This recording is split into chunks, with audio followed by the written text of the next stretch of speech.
Hey, what's going on, guys? So, we have now covered a good portion of management and the life cycle of a trade. We're going to look at a few examples, a few of my own, just some easy examples to get your mind oriented around management. But also, I want to take this moment to remind you that you should be showing up to the webinars every single week. You should be interacting if you can with the people in the trade talk, with myself in the trade talk. You should be tagging me if you want to. You should be learning from the Mentifex trade updates and the webinars, right? So ultimately, a lot of the realistic usage of exactly what you've learned, right? Because just learning the conceptual, which a lot of you have done in a very, very good way, is not necessarily always enough, right? What you need after having a concept or a pattern or an understanding is the execution of that, right? You're going to have to do it personally, and you're going to have to see it done.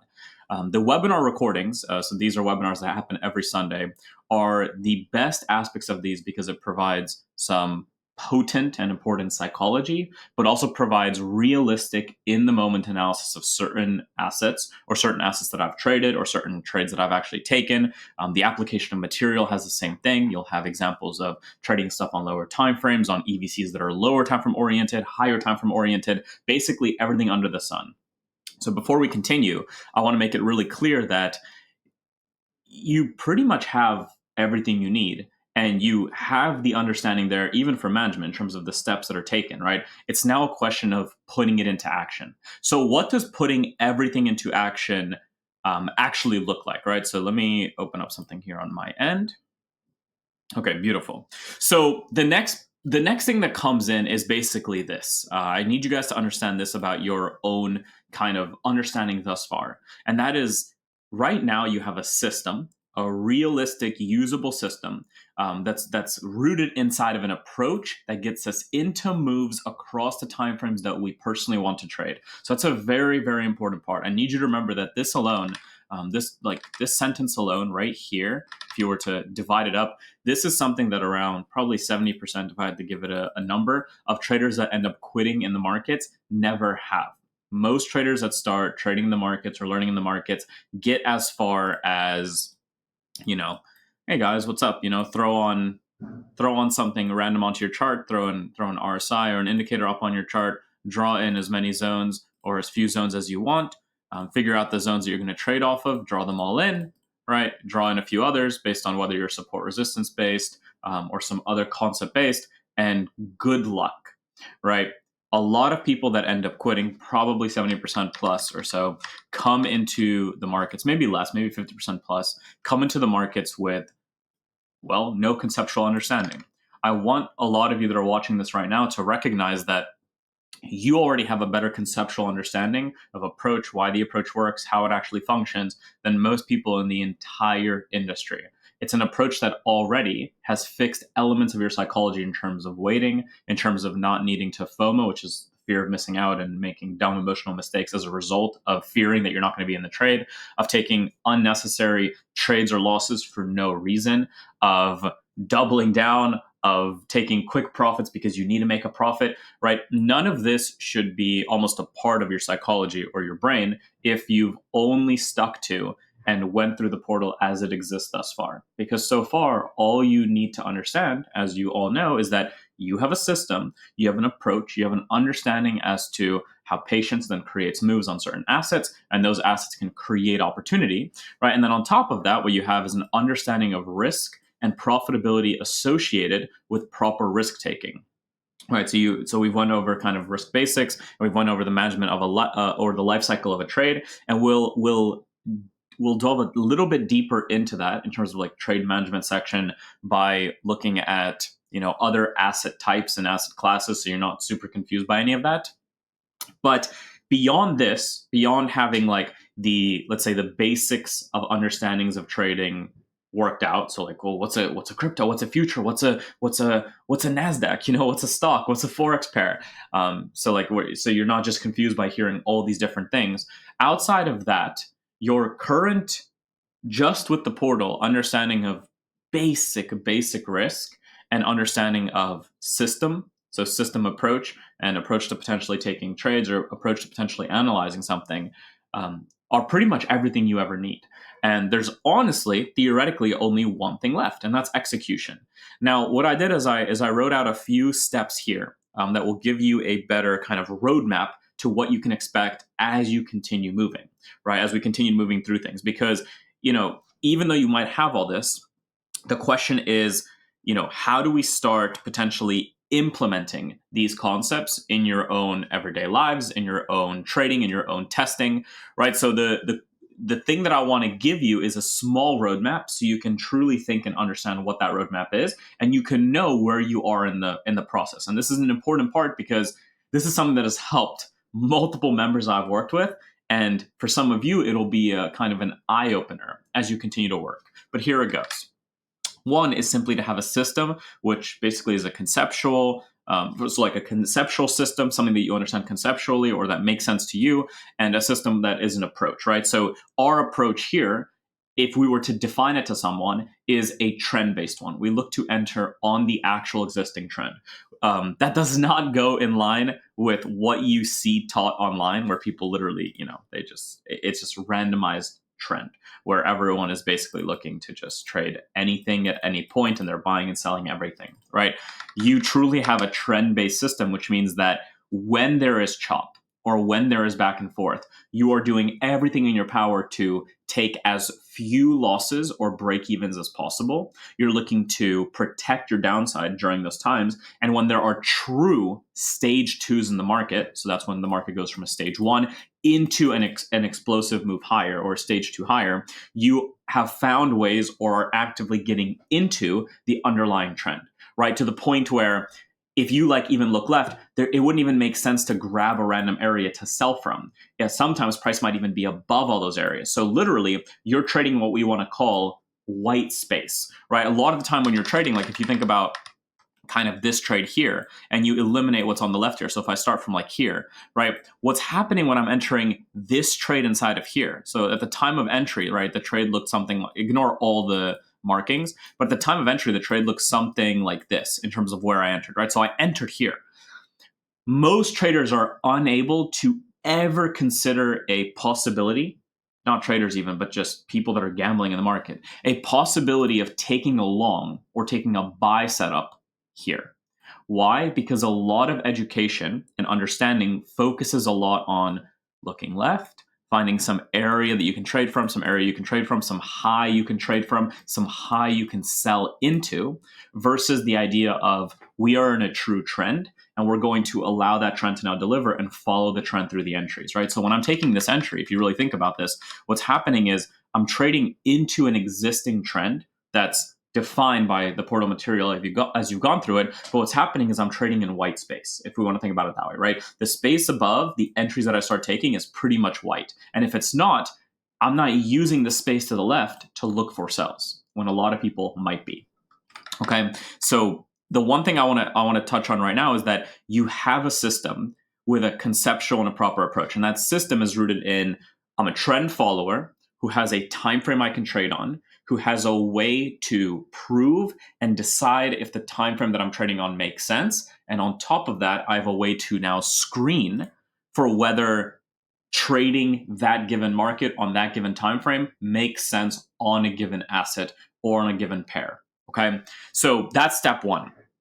Then step two is a proper risk understanding and philosophy. And I make this word very, very important here, and I added it because ultimately your philosophy of understanding expected value or positive return or profitability is what's going to decide how you go about the next steps, right? If you have a system, which a lot of people might have, even if it's very bad, right? Even if a system that you're learning is one that is as simple as draw some random zones and look to sell when they get there, and it's like a sell here, even though it doesn't make any sense because you have a cycle that's currently happening, let's say, to the upside. Even if that is the rule, if that is the system, you can potentially still make money using a system like that, even if it's very, very minimal. Now, that's going to be determined by your assessment and understanding of risk and your philosophy around risk. If your risk philosophy or understanding around risk is not based on a -1R basis, and instead is like I'm going to take this trade. I'm going to put a lot of my money towards it. I hope it works. My friends are talking about Bitcoin. There's a lot of talk about Bitcoin. I'm going to put 30% of my earnings, of my savings into it, and I'm going to hold on and hope. And that could be down 10K, 20K, or 30K, and I'll still hold on and hope, right?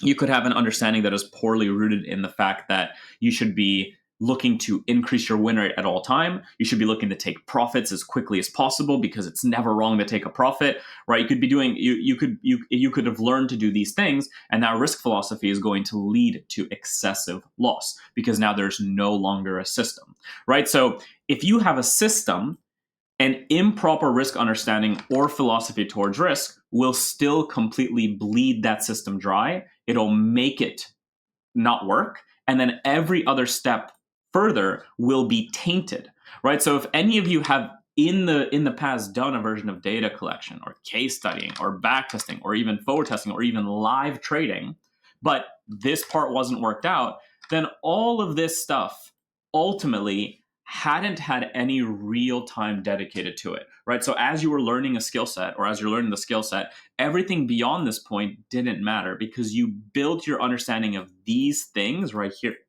here from a tarnished and tainted philosophy of risk, which is why very, very kind of early on, I showed you firsthand, and you guys should all be able to now basically agree with this, that if you were to truly want to be a trader, you would come to this mentorship, you would come to this team, you would come to this community and basically say, Anton, please teach me to have a lower win rate, right? Because ultimately, as you saw in the previous portal videos, as we went over it, you can have a 100% win rate and make no money and maybe even lose all your money over time. And you could have a 5% win rate and compound your capital into numbers you didn't think were possible. So after a year, the return that you have on the risk that you put up is infinitely better than anything else you currently could be doing with your life. That is a very powerful understanding, right? So that is what I call a philosophy to risk. And it's based on an understanding that is now a little bit different, where you understand that just high win rates don't matter, right? So this proper risk understanding starts with the idea of the -1 R as staple, because with this understanding where we have a -1 R as staple and we have a percentage associated to the -1 R, which is a percentage of our account, right? You've already taken care of keeping your drawdowns or your downside very, very small. Your drawdowns and downside is always going to be low now. You're not going to lose a lot when you take losses. That's a very powerful thing because now you can take losses to fuel every future win.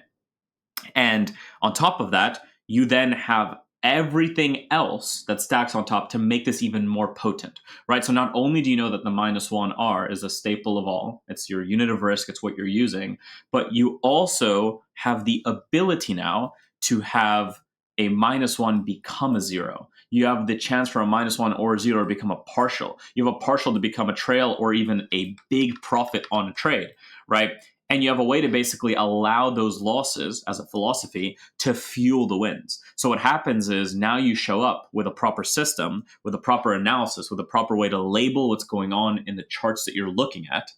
You take trades with the knowledge that every trade is taken for the purpose of a close. So you're not expecting, in any case, to have a thing that runs forever and ever and ever, because that's not how trading works. So you enter things with the basis of, I'm going to take a loss. When you take a loss, you are happy with yourself because you followed the rules that got you there. We're going to keep going from here.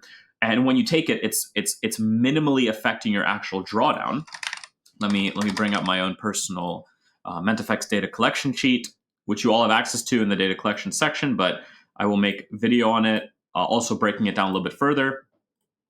But now all of a sudden, every single loss and break even you take is a valuable and good thing because it is guaranteed to make you money, right? So your entire perception of what you're doing, of the executions you're taking, of the executions you might not be taking, of the losses you're taking, and of the patience that you have, or of the time that you're spent waiting, or of the trades you even miss, all of those things fall into a bucket of complete acceptance and okayness with everything that goes on, right? Which is very powerful because, again, and now if I was to give you percentage based points, the amount of traders that just have these two things worked out for themselves, or like the amount of traders that don't have just these two things before they end up quitting is easily, at least in my opinion, in the 80%, 90% of traders plus, right? So I want to make this really clear. Most people that quit in trading, maybe this is like 60 and this is like 50, it doesn't really matter, right? Don't think about that too much. Just think about it in the fact that it's a lot of people.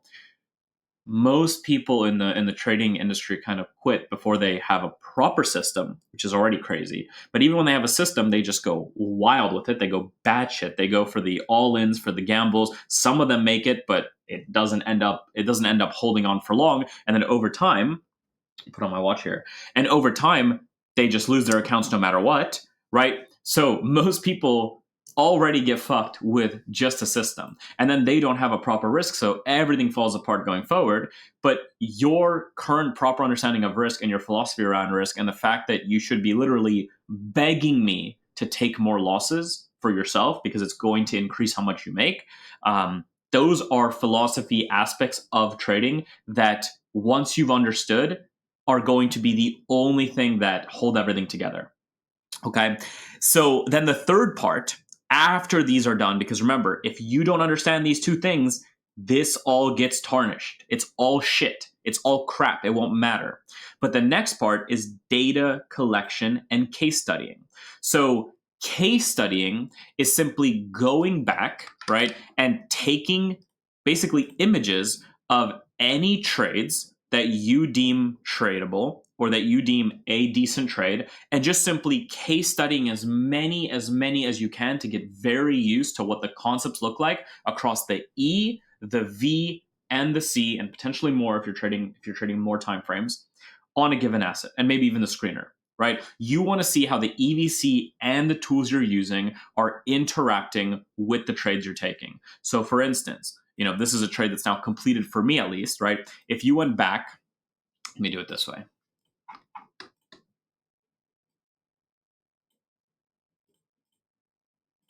Okay. If you went back and simply found this market, now again, this can be any market. Replace this name with anything. It could be Euro US dollar. It could be NQ, the future. It could be gold. It could be XAU USD. It could be Bitcoin USD. It could be a future coin that doesn't even exist yet. It could be a future stock, a future market. It could be anything. It does not matter. Replace this with anything. And you go, and again, it replaces this time frame with anything too. But you go to something that is your E. So you're in the EVC, which is the general approach. You have an E, which is where entries are going to take place. And for me, that's a 65-minute. So when I go here, right, my case study is going to simply consist of asking myself, what created this move? And is it within the conceptual framework that I've learned that would allow me to take this and be clean? So for me, if I was to go through this quickly, because I already know this is a great trade for me, but if I was to go through it quickly, right, along the EVC, which would be a weekly, daily, and a 65-minute alone, right? What's happening is you have a market. Here we are, a market that has moved from a stage 1 into a stage 2. So it's gone through an accumulation MB, it's gone through an MMB1, or it's going through an MMB1, and it's starting to move higher. At that point, the daily, or my validation time frame, this is what a case study looks like. And you would take images. You would simply click up here and click copy image, and you'd go and paste this in your in this case, the Miro app, right? That's what I'm using. And literally, you can case study. This is the case study of that. Here's the C, and I can label it. And I can go through the steps that led to this trade or that led to these opportunities. And again, notice how I don't necessarily have to be trading live or finding all these things in the moment, the perfect setups. I just have to go back and understand what created these moves, because what's going to happen is if you can get, 100 of these, well, do you think you can catch one in the next 3 to 6 months? Right? If you know what 100 of these look like, so just to give you a really good example of this, if I know what 100 trades of exactly this looks like, so I have a context time frame that's within the accumulation MB, moving into an MMB1, and potentially starting a move. I have a validation time from that move into an accumulation MB, went into an MMB1, and as it went into that MMB1, we had the lower time frame or our entry time frame cycle play out, right? Major flush or major flush, stage 1 into stage 2. I drew it with the green here, into flush to the 20 or just below the 20. In this case, it came just to the 20, but it could have just gone below it too, and built up something down here and started a move, right? And from there created accumulation MBs, and those led to entries. Now, for me personally, I also recorded the E micro because I trade off the E micro for these moves here, and we'll talk about this as well within the portal. But this is ultimately where it led to, right? This is the EVC, and at the time of taking this, this is what my screener reading looked like across every current column that I have enabled. And there's more here, but those are already filtered, right? For the most part, the main things I'm looking at here are these two sentiments. Like, what were they showing? This was the E micro sentiment. Well, actually, this is known as let me get this right for you guys. The micro sentiment. So this is the micro sentiment, and this one was the institutional sentiment, right? So for the most part, right, I can simply go through any asset and ask myself if it's in this kind of move that's worth trading, right? So if I now know that this is what like 100 good trades look like, all I technically have to do, if I am a trader with nothing else added, is find a market that looks like this and watch for longs. That's ultimately it, right? I need a market that's made a move, that's come down, that's, you know, in this case, the gray 50 is still moving higher. Price has gone sideways or through a stage 1, started to move higher through an accumulation MB, and then it's gone sideways. That's all I have to look for. So for instance now, right, if I'm someone that really just wants to trade a particular pair or a particular asset, and, you know, one of you maybe came to me and said, Anton, can I trade Bitcoin right now? Is it good? Well, for me, my EVC is a 65-minute, a daily, and a weekly. So the first thing I do is I already know what this needs to look like. So I'd go to Bitcoin and I'd look at it. Okay. Well, actually, funny enough, we just had a webinar. Also, this is why you show up to the webinars every single Sunday, where I actually broke this down and said why I would wait. But here we are. Does this, from a validation timeframe perspective, look like this, which is what it would have to look like for me to trade it? No, not at all.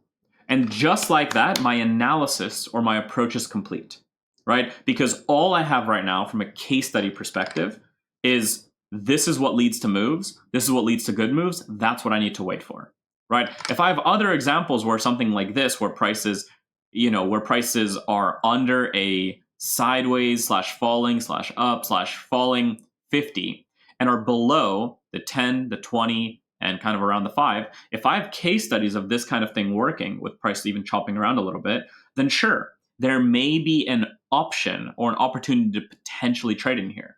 But this looks nothing like what this looks like. So I can't do anything. And I simply walk away. Now, I traded a trade on crypto a while back, which was very, very good. This was in 2024. So it was about a year ago. And we had members that did 100K plus. I still remember it because one of my members literally sent me his own bank account and everything. He made $100,000 on this trade alone. He took this long as well and made 100K with a risk of $2,000, right? So he was trading, I think at the time, a 400K account. He had 0.5% risk, or he could have been trading a 200K account at 1% risk, and he had a $2,000 trade risk. That was his -1 RR, and he did, you know, phenomenally for himself. But again, you know, at this point, if I asked you, does this look similar to this? Your answer could be maybe yes, could be maybe no. This is where a little bit of personal preference comes in, and this is why I say start collecting data and start collecting. Actually, at this point, start collecting case studies of everything, because these are the things that are going to define what you're looking for. And in the future, it's just as simple as I have, 100 or 1,000 plus examples of what I know I should be looking for. So if my, let's say, screener is showing me these markets, right? It's a question of, is that market in that kind of move or not? So if I go like this and ask myself, is that market in that kind of move or not? Like here, this is a great spot, right? If I now ask myself the question, is this market in the same area of a move as this one was? I would say the answer is a yes in terms of how it looks, right? Now you can have a few rules in the fact that, this was just 2 candles right on the rising 5, and this was 1, 2, 3 candles on the rising 5 or coming to the 10, right? So this is where you can get a little bit more refined, but ultimately the same cycle was occurring on both of these in terms of where they were, so the trade was worthwhile. And what happened?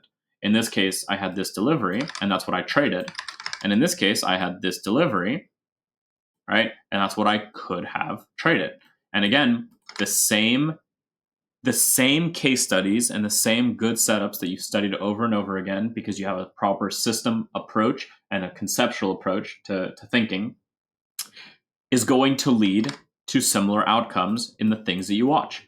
And on top of that, your understanding of risk, your psychology behind risk, and your own philosophy regarding risk, the -1 R is a staple and everything, will ensure that when the thing you're looking for does not occur, right? So in this case, if that did not occur and maybe it came up and then came down, what's going to happen is I'm going to take a 0 or break even trade, or I might take a -1, or I might take nothing at all, right? In this case, it turned out to work, and I made money on it, which was great. But it could have just as simply done one of these, and that's okay because we have the risk principles in place to ensure that our downside is protected through everything. Now that leads us to our next part, right? If we know that any trade that we take or that we case study, if we case study all these things and we see it all, oh yeah, I'm sorry. Let's go back to Bitcoin for just a second. So I just said that I traded this part right here, and it was a very similar thing. Now the reason I was able to trade this is because even though this case study right here looks a little bit different than the case study directly available right here, even though it's different in terms of the fact that it didn't make a huge move. It's paused. It's more so like the move came here and then paused up here, right? If you notice, it came down and then it came up and then it paused around here, right? Because I've gone through so many thousands for thousands of hours as well of markets over and over again with the same markups, with marking up the labels, with marking up where I am in the market, right? A trade like this was completely viable, and I was happy to watch it for an entry. And as a result, watching for an entry in here, we got entries inside of these little areas here, and this thing was an insane runner. There's literally catching one of these in a year, one of these per year will can be your entire year, right? I'm just going to add this right now. You can write this down if you really want to. But what's really cool about trading is that if you're higher time frame oriented, right, one trade a year, one good market a year that you catch could make your entire year. It doesn't have to be made up of 1,000 trades or 2,000 trades. It's not how trading works, right? And kind of similar can go for a lower time frame, right? An entire month can be made up of one trade that you took that was good, and the rest of the month could have been break even, some losses, and very, very boring. So that's part of the game, right? So let me move back here and talk about the next part that I wanted to speak on, which is that if you've case studied and you're looking to take a number of like these kind of little areas here, right, and the outcome can be that winner, or if it fails, your outcome could just be a break even or a -1, or you don't take anything at all. How do you know if it's a system that you should actually trade? If when you're taking these case study trades, or you've done all the case studies, then you end up looking for something that's similar. So like GDS or something. I don't know if this is good, but you end up looking at something like GDS. Yeah, like this already set up like here, or way earlier, right? This came out. This was the setup. This is now the delivery. But how do you know that when you're taking these and you're taking those losses or those break evens and those wins, that it's worthwhile, that it's worth to take them and continue taking them? Because is it actually going to make me money? Well, that's where true data collection comes in. Where's data collection? There it is. It's part of case studying, right? So actually, I should replace these two in terms of where they are in order. It should be more so like this, right? Here we are. So what you're doing when you're case studying, right, is you're not even judging yourself on if you're correct or wrong, if you got something right or not. All you're doing when you're case studying, right, is you're looking at things that have worked, or you're looking at markets that you watch normally, or you're looking at markets that have made moves on the time frame you want to trade, or you're looking at markets that you found in the screener that have made moves. And all you're doing is you're studying what created that move. So there is no question of, am I wrong? Could I be wrong about that? Because it can't exist, because all you're doing is case studying. If during the case studying phase, as you do what I just showed you, you take a picture of the EVC, you try to get used to what it looks like and everything, right? If during that phase at any point you're feeling like you're scared to analyze the next trade, or like something's going wrong, you're doing it wrong completely. because case studying is quite literally and only is about basically finding wins. Because what you're doing is you're teaching yourself to find what makes good moves. Because ultimately, you're not going to ever catch a good move if you don't know what makes good moves. And if you start studying random entries that get you losses and wins, but it's all randomized, then what the fuck are you actually teaching yourself, right? You're not case studying anything, you haven't learned anything. So when you case study wins, you learn to see what creates winning trades. You start to learn to see what creates a winning market condition. If you're trading a lower time frame, so you're trading something like NQ on a much lower time frame, like a 1 minute or something, right? What you're doing, what you want to be focused on is you want to be asking yourself, what were the steps that maybe led to this move and how could I be in it? What were the steps that led to maybe this move and how could I be in it? What were maybe the steps that led to this move and how could I be in it? 9:30, so yeah, maybe around there. I'd go and trade the liquid hours for sure. So the times where the market's actually like open. Right, beautiful. What were the steps that led to this move, and what could I have traded? What were the steps that led to this move? And you can see I kind of did a little version of that for the team on this last Sunday, which was on February 16th of 2025 for whoever's watching this at whatever time, right? What were the steps that led to this move, and what were the potential entries? I'm not sitting there in a replay mode guessing the next trade. Oh, I hope it's up. Okay, perfect. Thank God, I got it right. I'm not sitting there guessworking. I'm not sitting there analyzing the market to figure out what's next. I'm not sitting there on the live current action in the most recent 17-second candle going, maybe this is going to be an up move, and I hope it's going to be an up move because if it doesn't happen, right? I'm not sitting there doing any of that because it's not time for live trading. It's not time for analysis. All it is time for is to learn what creates good moves in the market. Now, if I was to define to you what for me creates a good move in the market, it comes down to exactly what you've seen in the portal. It comes down to a clear context time frame that has minimum moved out of an accumulation MB, and at maximum, if we want to do screener based readings, has like maybe an upwards moving 50 SMA, maybe prices above a 20 EMA, right? My V is very clear. It's either already made a clean move higher and is now basically in a stage one just at or inside of like the 50 SMA getting ready for another large move, or has already started a move and started its momentum MBs on the rising averages very clearly, right? Remember what I'm doing right here, this thing. We're going to talk about that very shortly. It's called the supply line, as I call it. But it's simply an MMB, so don't get too, we're going to go over it, right? So I know my V needs to be doing one of those things or higher or onwards, right? And then my E, I know it needs to have a flush that is generally coming to the 20 or below the 20 EMA, right? So those are all set. And then I want to see it from that point turning back up and creating accumulation MBs back up through the EMAs and coming out of the validation timeframes kind of sideways. So I want to see it coming out a little bit, even just like on the dot, like right there. And from there on, that is already valid for me to take my entry, or, which is the next step if you want to do it, and if you've studied it, where I personally, because again, this is the case setting that I've done for myself, where my E micro is now going to set up buyable overall, what do you call them?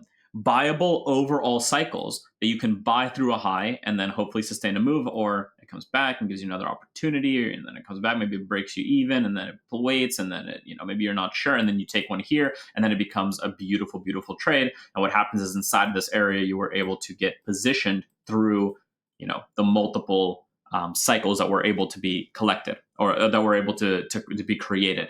So that's my case study, right? My case studying has shown me this, so I know that's what I'm looking for. And then on top of that, I know that my case studying, because of what it's shown me in terms of what the MAs have to kind of do, has created a filter that I can use for like a screener to find examples of markets that are going to be worth trading. So that's why case studying is so important. And notice how all of that case studying was done before we even consider losses and taking a loss. Oh, fuck, a loss, right? Because if you don't know what your wins look like, then it doesn't really matter what you're trading, because at the end of the day, you're just doing random shit. So you need to learn to understand what creates good moves and what your winners end up looking like, so you can then go on to the next step.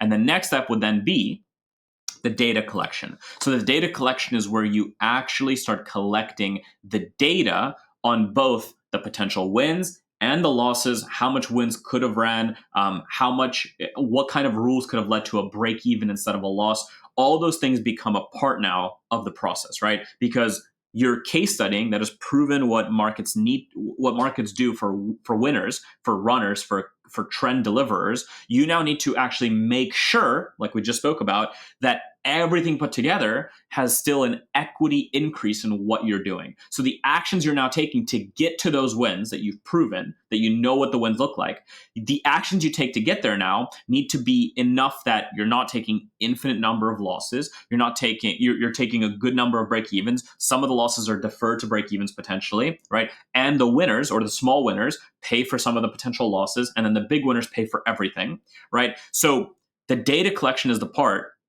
that defines whether the stuff that you're doing, or whether the case studying you've done is now worth potentially executing, or if you need to start fixing aspects of your trading, or improving aspects of your trading, whether that be what assets you're trading, what you're potentially screening for, how, if you're a lower time frame trader, how many trades you're taking in a day. Like, all these things now become a part of your data collection, and they begin to show you if what you're doing is actually leading to an overall gain, or if you need to change certain things, right? So that's where data collection comes in. We're going to talk about data collection and give you these sheets. The sheets are all available to you, so you can start filling it out. But this is where you'll learn if the system is profitable, right? So you're just collecting data on an area of like something that's setting up. So what you would do is you'd literally go and find the markets. And what the hell? I thought we were just here. It's been a few minutes then. All right, so again, if you're doing this live and you see this, you're like, oh, fuck, it's wrong. I don't know what to do. Maybe I should just get long here now. I don't know. Like, shit, should I just get long in here? And then again, now you're just in like in a live trading mode where you're just hoping something happens, but there's really no point, right? But what the next step would be to quite literally collect data on things that have started to deliver or are delivering, right? And what you would do is you'd find examples of markets that have moved into setup criteria that you'd normally expect. So maybe like this area here might have been an area that I would actually consider a trade. So this would not be part of my case studying, because this is an example of a trade that didn't deliver. This one would be an example of case studying because it was a trade that delivered. So, I would have known how I would have traded this. But now the question becomes, based on how I would have traded this thing, how would I have traded this thing? So again, I'm not doing any replay. I'm not sitting there going, okay, and then I do this, and then I do this, and maybe I take a long, and maybe, no. Again, simply, the market's already in front of me, right? I know what my trades look like. I'm going to look at assets now, or specific times on assets, right? Some of you might be trading one asset, for instance. If you're trading a very low time frame, and you can do that, that's fine. But what you do is you'd find specific times that, again, meet the criteria, meet the EVC case study criteria for something to be taken. So you'll find something like that. And then you'll go through the data collection of that trading, right? So like, I know I probably look for a trade inside of here. And then I'd go through the rules, right? What were the rules here? So accumulation MBs begin to build. I'd probably be okay with starting to take entries, maybe like above some high, like in here. So maybe I'd be okay with starting to take long somewhere like inside of these points here, because that's when price is coming out. So now the question becomes, if I traded my natural system inside of this area, what would have occurred? So in this specific case, this is the E micro now, right? If I was to trade this, the trades would either be here, which I probably would not trade because we'd still be kind of under that area and I'd still be in the accumulation MB, so I'd be uncertain. But here, I would have definitely taken a long through this high. Okay, so that's part of the data collection now, right? Because this has met the case study rules that led to prior trades that have proven to be winners, right? This trade here or here is the same rules, at least in my opinion, based on my case studying. These trades that led to these huge wins, 20 RR plus, 18 RR plus, right? That's an 18 risk to reward. That's, again, if you risk $1,000, you just made $18,000. If you risk $2,000, you just made $36,000, etc. Okay? So the rules that led to these winners, which were my case study trades, I now need to apply to any kind of market that I'm looking at, right? I need to apply it to the areas that I would generally trade. I need to start applying it to the markets I might generally trade. I might start even applying it to the stuff that's showing up on the screen right now. I could go back and use any of these. Like, let's just choose one randomly. I'll click 2 and then I'll click a fifth one. Ready? We're going to count them randomly as it loads. 1, 2, 3, 4, 5. Roku, right? I could go now and I could do the same thing. I could say, where are the areas based on my EVC that I would have traded? And you again have to be extremely honest with yourself in respect to that, right? So potentially, this is given my validation time frame, there may have been trades taken inside of here. There may have been a trade taken inside of here. There may have been trades taken inside of here, right? So I'd go back and I'd look at the opportunities that may have or may not have been available based on what I know I would do for a case study entry. Did these meet those rules or not, right? And then go through them step by step. Weekly, kind of moved into that accumulation MB, MMB. So clearly there, actually at the time, yeah, it had moved into an MMB and was moving and delivering. So at the time when price was here, like this might have been a completely valid area for me to consider a trade based on how it looks, right? So I'd go back and I'd see, based on my case studies, what would my entries in here look like? So when I go back to, what was the thing we were just on? Let me just Control Z us all the way back. Right, and this is just a way to find more examples in more markets, right? I'm just looking at the screen right now to choose markets based on the filters that I would already be using because of case studies I've already done, because I already know what I need my MAs to generally be doing on the timeframes that I want to be trading. I want it all to be there, right? So again, these would be part of my case studies because they are moves that have worked and have delivered, and I already know they've done that, right? 20 RR, 20 RR. So again, very good moves. So now, if this was a trade I'm taking, right, what would it result in? Well, now this trade, if you're just recording it for the first time, you have nothing else, could be a loss, right? Because in this case, maybe your rules don't get met, or maybe it's even a small win because you might have had rules for taking profits as price begins to go. But for me, because of the case setting of that and now the data collection I have, this is no longer a loss. Even though I would have taken this trade, right, based on this movement, I would have probably not partialed it, but I would have moved my stop loss to break even. So I would have not taken anything on this, right? And again, the entry, just to show you this off the 65-minute, which would be my my actual like E time frame, is accumulation MB, FFMB. That's all that's happening here, right? That's the move that's being created. Same exact thing, but we're just using the E micro for the better representation of price, which is not necessary, but that's being done here, right? So the case studying shows you how to find these moves, and you have the concepts now and the philosophy to approach it. Then the data collection allows you to learn from these exact moves in other areas that may have not worked, so you can learn to know if the losses and break evens, or if your losses become break evens, and if then the losses and break evens stack up to being way less or less than the wins, which in my case has been the case and is one of the reasons that I've been trading for the last 7 years profitably, about 7 years profitably, because I've followed this exact same process the exact same way, right? And nothing has changed. So that's data collection. And we're going to go over data collection in its own mini thing where we're going to break down, how you want to collect your data. But that's ultimately it. That's going to be the next step, which is understanding how those case studies actually lead to losses, break evens, or gainers. And that brings us to the next step, which is the step that you probably have done already years ago for no reason, but this is when it becomes important. Now, what's really cool is if any of you have done back testing, this is when you simply replay price or go back in price and try to predict what's going to happen. When a lot of you have done this in the past, like I said before, if you didn't have every single one of these done, you've tainted this process. So it's very likely the last time you back tested, you got very confused, you got very frazzled, you got very upset. You might have had a few lucky streaks or lucky wins, but at the end of it all, you said, fuck this thing. This is not working. The back test is annoying as fuck. I hate this part of trading. I'm not going to do this. And that's because you've tarnished, you tainted the back test because there was nothing done prior for this aspect. And back test is very simply where you literally find a market, find a pair randomly. So again, imagine this was a random pair, not this actual pair, right? Actually, I'll just go to something like a little bit random. Well, okay, sure, because this one kind of worked here. So I just want to find something that's like general. But you find a pair, you'd go back on it. You could do the screen. You could use a screener for it. You could use you could use a pair that you're already trading. It could be an FX pair that you already know of, like EU, UJ, and you would simply now go back and with the back test tool, where you can like literally play price step by step, you would now ask yourself those questions, right? Is my weekly in an area that I would consider and be willing to trade, right? In this case, prices are what? They haven't really come out of the accumulation MB. I might have not actually traded here. So even though it's moving into an accumulation and going sideways, I probably wouldn't trade here and I would wait.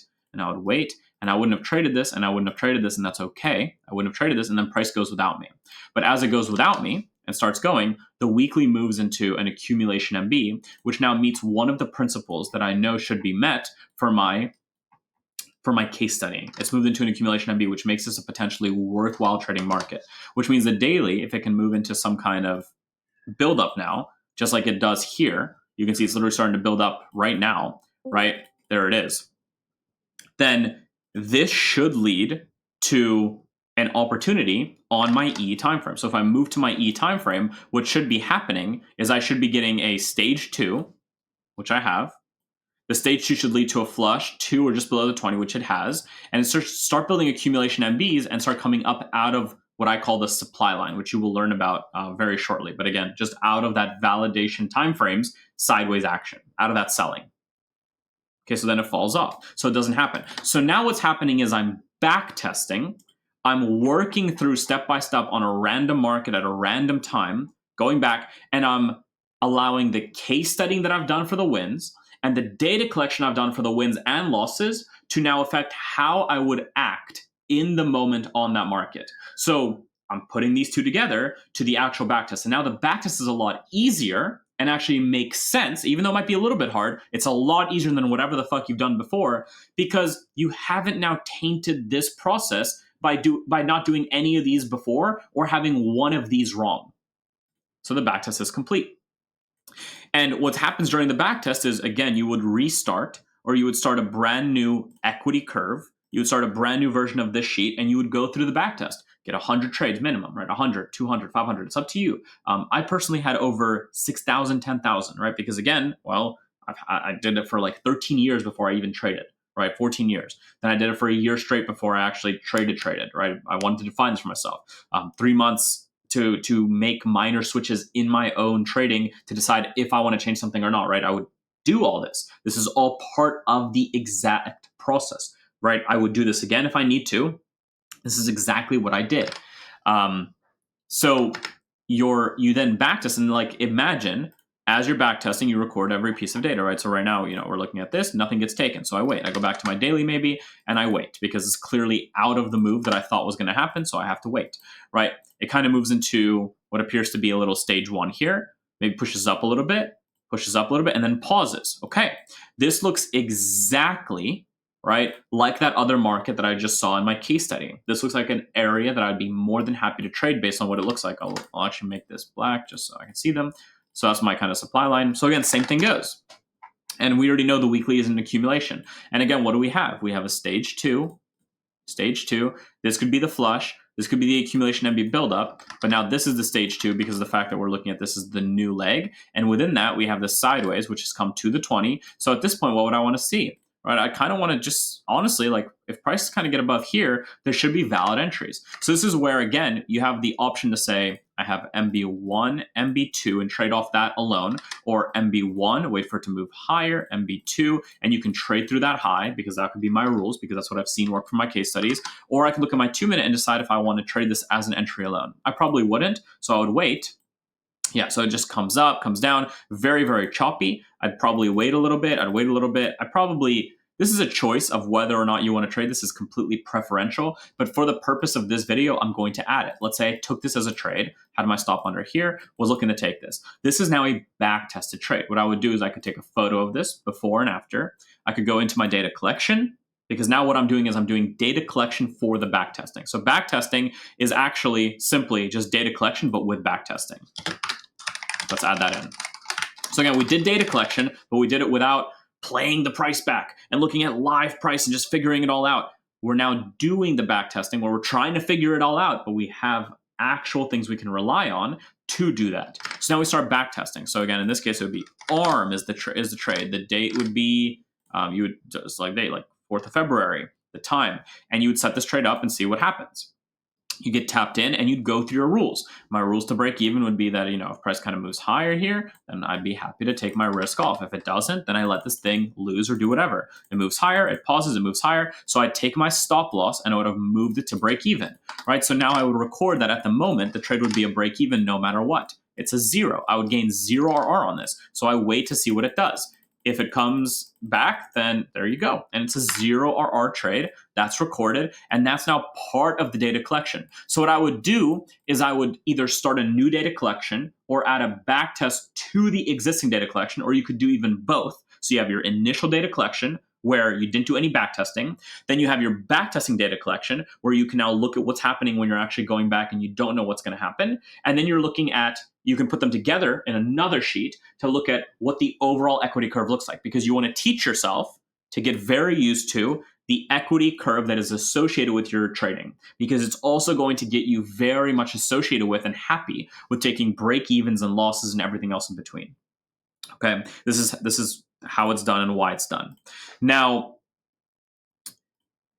that is the back test, right? That's how you would back test, and you'd go and do that because again, this trade on its own from where it is in the cycle, what it's doing overall. So again, the entry was kind of based on this, which is like, in this case, it'd be this MB1, and you could call this literally an FFF because it's happening within the candle, but it's becoming valid through that 2-minute trade that I took, right? So let me see if I can find it.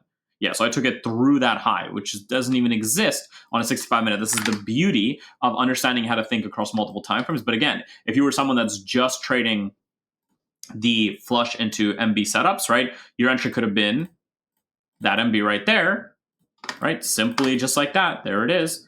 And this could have been your move my stop loss to break even off this candle. And now you're at break even. And then it starts making a move. So you actually might be still in this trade. Yeah, you would be still in this trade if you bought right there. You can see it never comes back.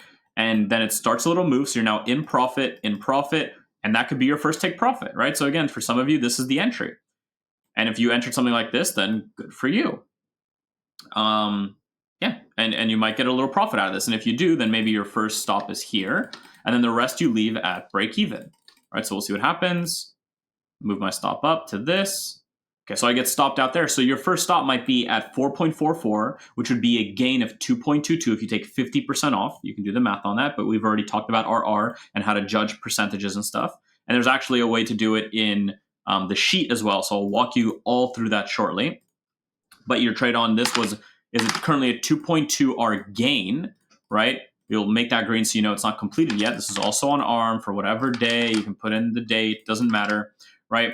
And again, you'd have your stop loss at break even. You'd wait to see what you do on this, and then it breaks you even. So that's the entire trade, done, right? And now you record that because again, this is now based on the back test. You're back testing the data, okay? You're back testing the data, and you're allowing the back test of the data to now form a new data collection sheet so you can learn to see if the actions that you're now taking with the information that you've had or that you've gained before is actually leading to success, okay? So that's the back test, which is also data collection. And now you guys are going to think this is crazy, but the forward test is next. And guess what? This is also an aspect of data collection. So what I hope you're seeing as I'm doing this is that close to everything you're doing in this market that you've never probably done had already been tainted prior by improper understanding, right? So the things that you've never done were already tainted, and now they're not. But now everything that you have to do is for the most part the same thing, but it's a question of experience and gaining confidence. That's all it is. And that's all we're doing right now, which is when you move to forward testing. And forward testing is very simply not putting real money kind of behind what you're doing, but doing everything the way you would be doing it if you were actually living and breathing in full-time trading. That's it. So what forward testing means, if I was to show you an example of me doing it right now today, is I would get on, right? the day before the next market session, I would look through the screener. For myself personally, this is exactly the steps I take. I'd look through the screener. And in this case, I'd look through the top few names and I'd go and open them. I'd literally go and open them. GRRR. I'd open it. What is it doing? Okay. At this point, it's something that should be on my list. It looks pretty decent. Maybe it needs another day. So what I could do is I could set an alert for price to get 2 or below this 5 EMA or 2 or below this 10 EMA, and then let this thing do whatever. So I could go in here to the Mentific Structure Premium, and we'll talk about alerts as well, because I know you guys don't know exactly how to set alerts yet, but you add an alert, and I just do it on a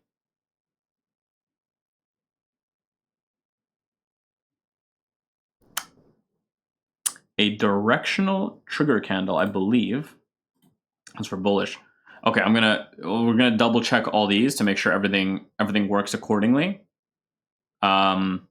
So it's all going to be working by the time like the portal video and stuff and everything is released. But very simply, I'd set an alert for an MA I want to get to, and I'd wait because there's nothing else for me to do.